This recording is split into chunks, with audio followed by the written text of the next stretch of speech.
She fired me over the color of an orchid. I remember it perfectly. We were standing in the lobby of the Alistair Hotel, and I was explaining why the white Phalaenopsis orchid had been our reception's floral signature for over a decade. Veronica, the owner's new wife and the self-proclaimed new president of the hotel group, cut me off with a dismissive wave of her hand.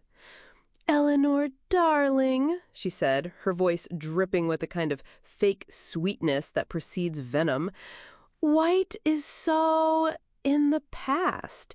The Alistair's new identity is vibrant, bold. It's fuchsia." I had been at the Alistair for 15 years. I started as a front desk clerk, and under the mentorship of Mr. Astor, the owner, I rose to become the general manager. I didn't just manage a hotel. I conducted an orchestra. Every key staff member, from our Michelin-starred chef Julian to our head concierge Chloe, who could secure reservations to the impossible, was a musician I knew by name, whom I had trained and trusted implicitly.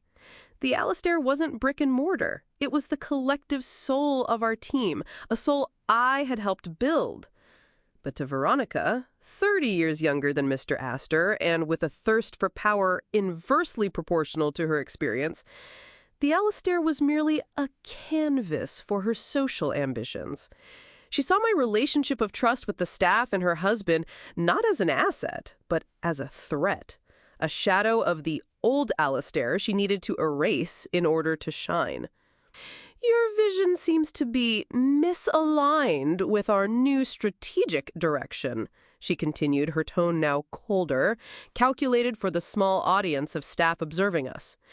"The Alistair needs leadership that embraces change, not one that clings to floral traditions." The humiliation was a physical blow. She wasn't talking about flowers. She was calling me a museum piece in front of my team, the people I considered my family. I could feel their gazes, the silent indignation on my behalf. I could have argued. I could have reminded her that our tradition had earned us 5 stars, a loyal clientele, and a flawless reputation. But I looked at her face, beaming with her petty triumph of power, and I understood the decision had been made long ago. So I did something she didn't expect.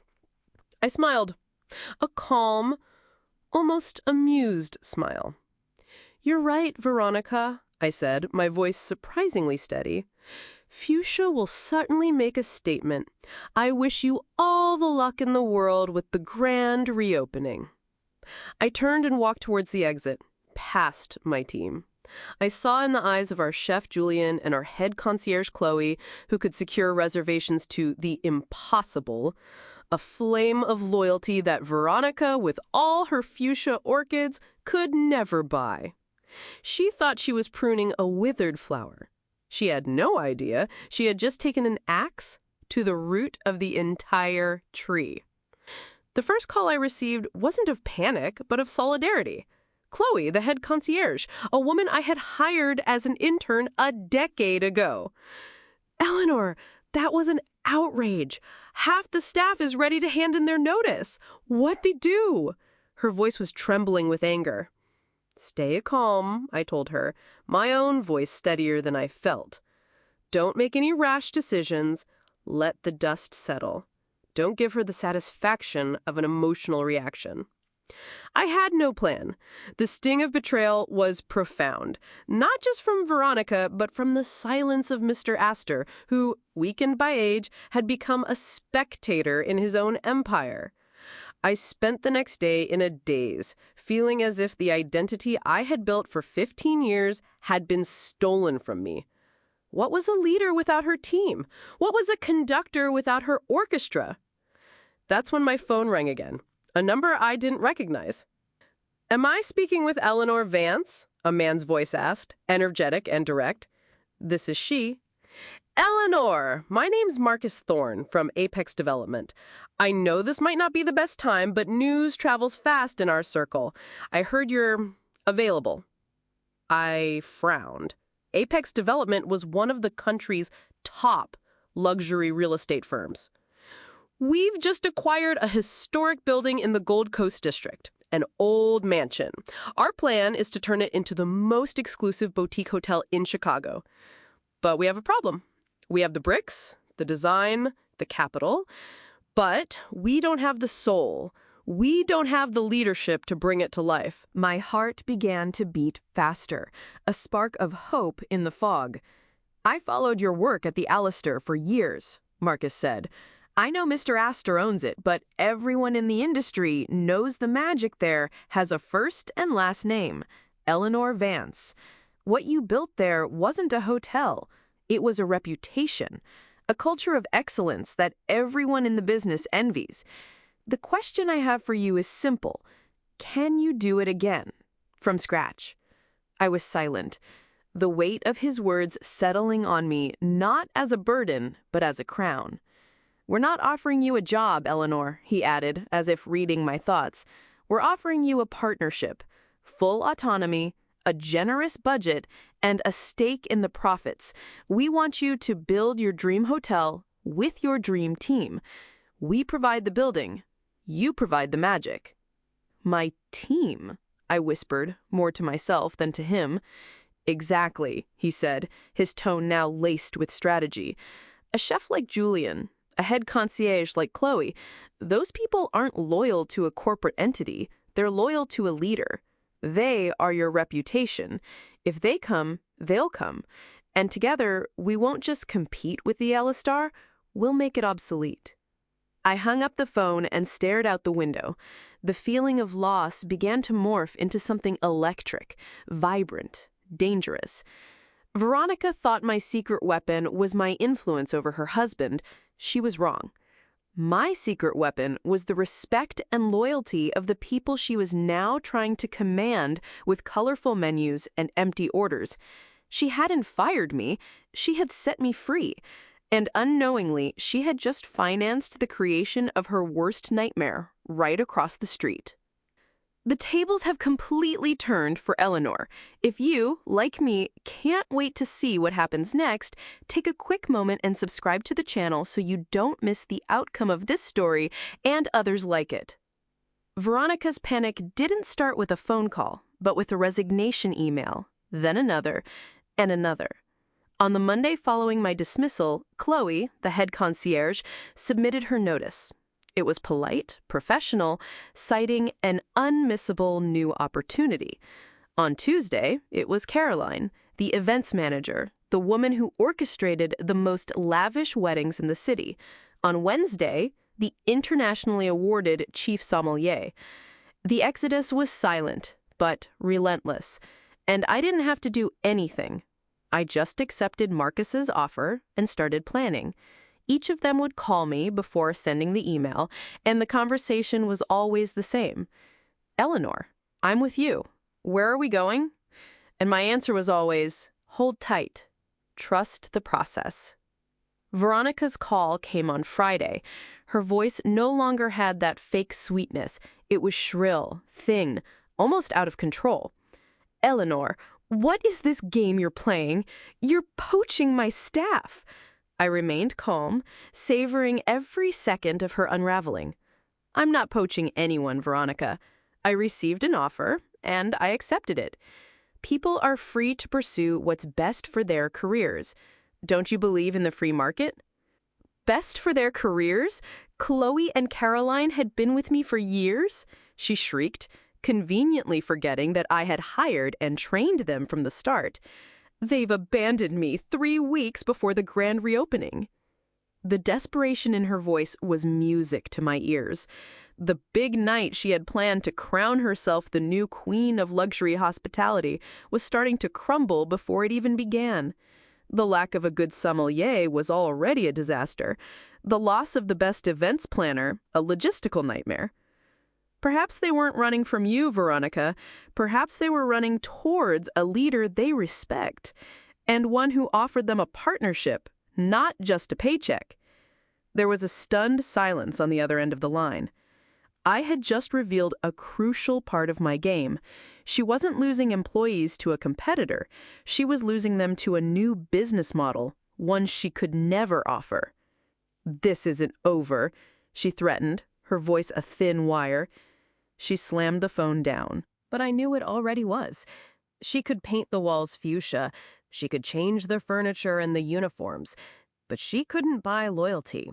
And with every resignation letter that landed on her desk, she was forced to face the hard truth.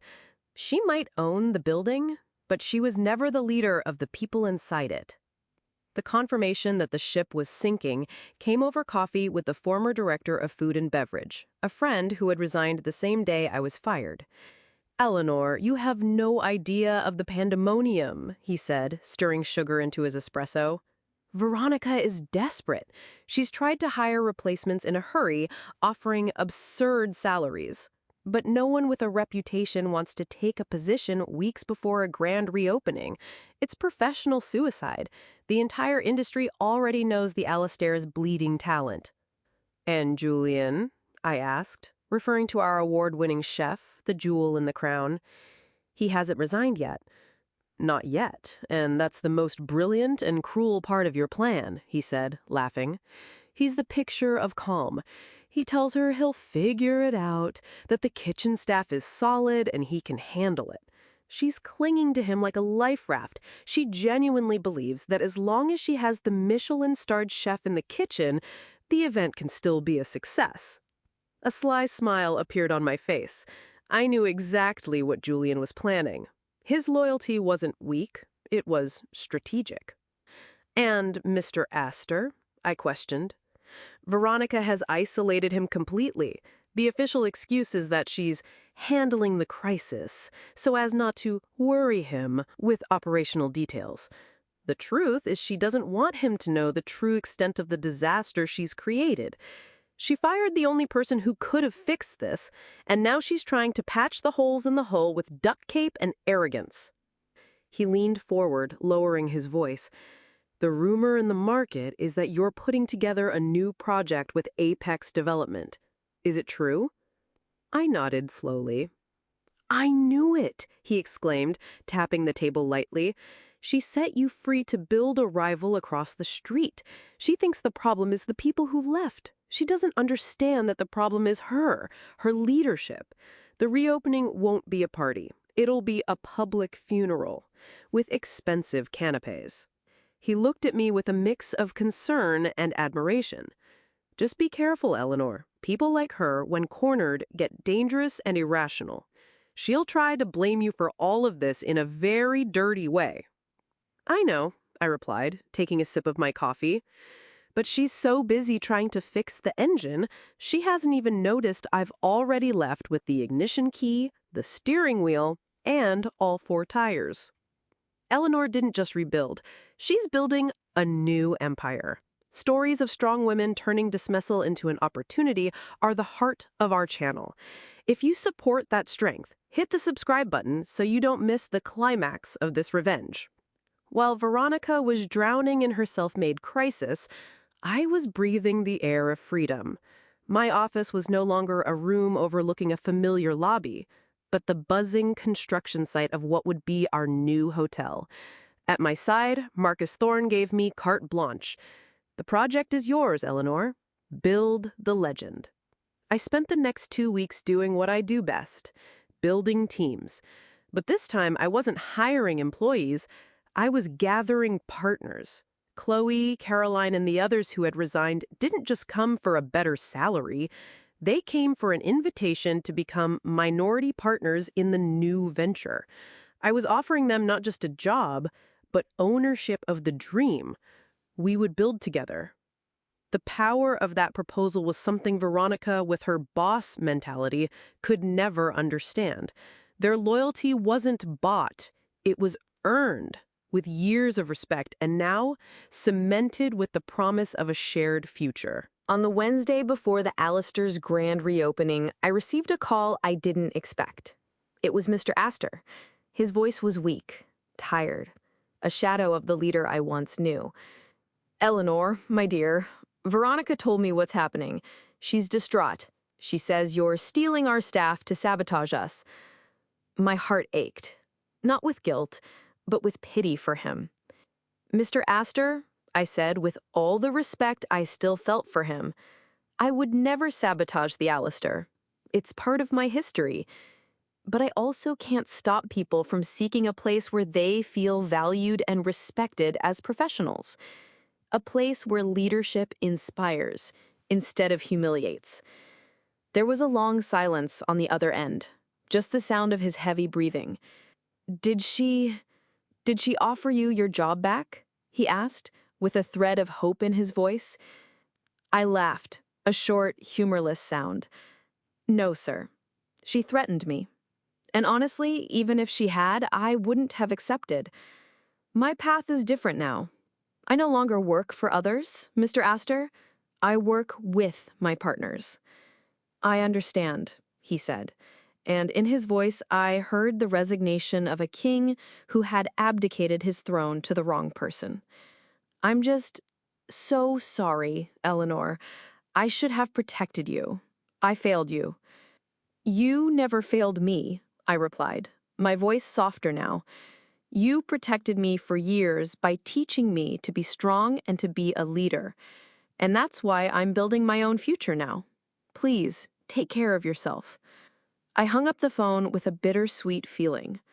That conversation was the final closure. There were no more bridges to burn, only a new horizon to conquer. While Veronica was preparing for her big night of glory, polishing the silver and choosing the flowers, I was preparing for mine. And the final piece on my chessboard, my king, was still quietly positioned inside her castle, waiting for the right moment to call checkmate. Julian, my friend, my chef.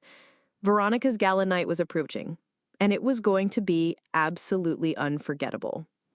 I didn't go to the reopening. To watch the disaster from the sidelines would have been petty, vindictive. My victory wasn't in seeing Veronica fail, but in building my own success. Instead, I was in a meeting with our new investors, finalizing the details of our future hotel. But my phone, discreetly on the table, began to vibrate with texts from a journalist friend who was covering the event.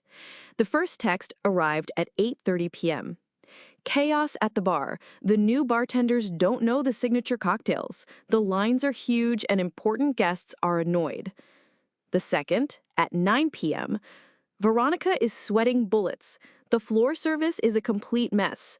Replacement waiters are bumping into each other. One of them just dropped a tray of champagne glasses near the mayor's table.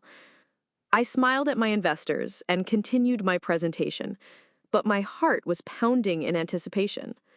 The third text, at 9:45 p.m., was the one I'd been waiting for. And it didn't come from the journalist. It came from Julian, the chef. It was a picture.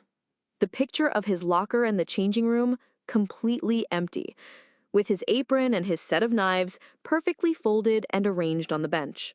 The caption was simple: checkmate. Good luck. Immediately after, my phone exploded with notifications from my journalist friend, in all caps. Oh my God, Eleanor, Julian just quit, in the middle of dinner service. He walked out the front door, still in his chef's whites, went right through the lobby and didn't talk to anyone. The kitchen has ground to a halt. The main courses aren't coming out. The waitstaff is confused. They're just serving cold canopies again. I could picture the scene perfectly. Veronica, in her designer gown, in her frozen smile, trying to explain to the city's elite why the newly starred restaurant she was relaunching couldn't serve the main course. I could see the panic in her eyes as the most important food critics in the country furiously scribbled in their notebooks, their faces a mask of contempt and amusement.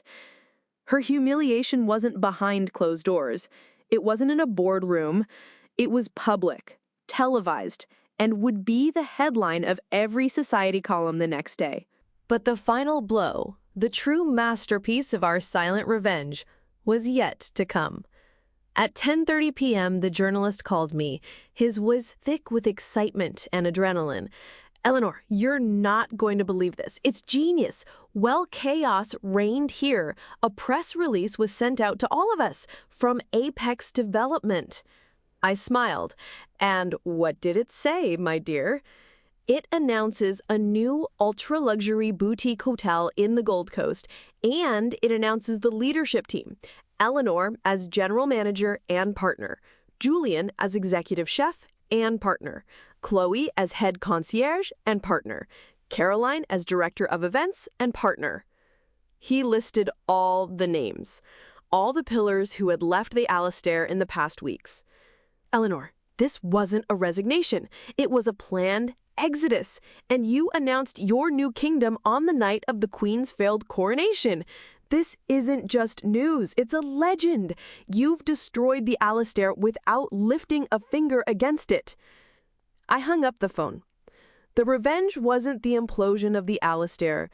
It was the irrefutable proof, announced to the entire world, that the Alistair was never the building, the brand, or the fuchsia orchids. The Alistair was us, and we had just moved on to a better place. The night of the fuchsia fiasco, as it was maliciously nicknamed by the press, became a legend in the hospitality industry. It was a case study on how arrogance can demolish an empire in a single evening. The Alistair lost its Michelin star the following week, the loyal clientele vanished, Veronica, publicly humiliated, sold her shares in the group and disappeared from social life. Mr. Astor, heartbroken, closed the hotel for an indefinite renovation. In practice, the Alistair as we knew it had died. I didn't take pleasure in its destruction. I felt a deep melancholy for the end of an era, but also a fierce validation of my most sacred principle. A business is made of people, not walls. A year later, we were at the grand opening of our own hotel, The Legacy. The restored mansion was gleaming, not with the cold shine of impersonal luxury, but with the warmth of a team that owned their dream. The decor wasn't fuchsia. It was a palette of warm, elegant tones, chosen by all of us. The flowers were white orchids, a silent tribute to the place where it all began. The party was packed. Critics, celebrities, and even former guests of the Alistair who had followed us without hesitation. At the height of the evening, I stepped onto a small stage in the center of the ballroom with Julian, Chloe, and Caroline by my side, not as my employees, but as my partners. I raised my glass. Many of you knew our work in another place, in another life. In that house, we learned that true luxury isn't in the marble on the floor or the crystal in the chandeliers. It's in the loyalty of a team, in the trust of a guest, in the respect that is built day after day. My gaze met Marcus's, the investor who believed in us. He smiled and raised his glass. Tonight, I continued, my voice thick with emotion, we don't just open a hotel. We inaugurate a philosophy. The philosophy that the greatest asset of any business is its soul, and the soul of a business is its people.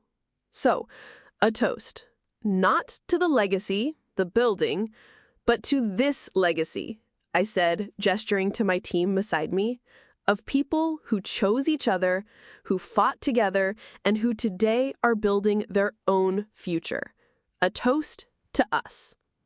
The applause echoed through the ballroom.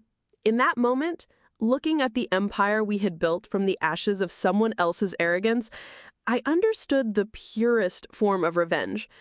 It isn't watching your enemy fall. It's building something so magnificent, so full of purpose and loyalty, that the memory of your enemy becomes completely irrelevant. They become nothing more than a footnote in your success story. Eleanor's story shows us that the best revenge is building a future so bright it eclipses the past. If you were inspired by her strength, please leave a like so YouTube can share this story with more people. And of course, if you're not yet part of our community, subscribe now so you don't miss any stories.